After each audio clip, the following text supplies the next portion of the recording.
شمائل النبي صلى الله عليه وسلم. البراء بن عازب يقول: كان رسول الله صلى الله عليه وسلم رجلا مربوعا بعيد ما بين المنكبين،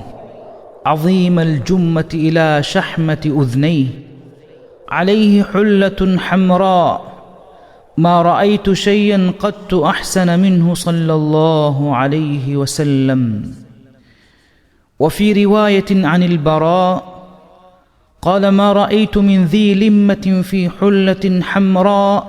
أحسن من رسول الله صلى الله عليه وسلم، له شعر يضرب منكبيه بعيد ما بين المنكبين، لم يكن بالقصير ولا بالطويل. البراء بن عازب وداروي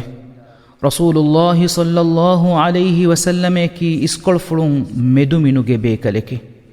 ديكوند فلوغي دمدو دوره إبهي ماتيهاشي فلا بيكالكي استشكولوغي ديوكان ديكان فبولوغي فول فلا همين هوري ركولاغي هيور هدون كولي توركوروفاتي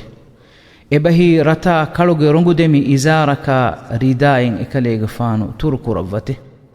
إكاليغ فانو فوري وكين ريبتي هما إكتشفس أهورين نودكمي.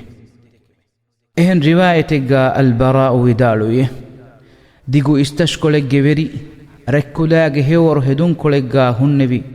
رسول الله صلى الله عليه وسلم يفر وكين ريبتي بيكالكو أهورين نودكمي استشكولو كندفلا همي فوري de kondo fulo demedu dure iskolo fulun ma kuro adi ma digu esbe kale numme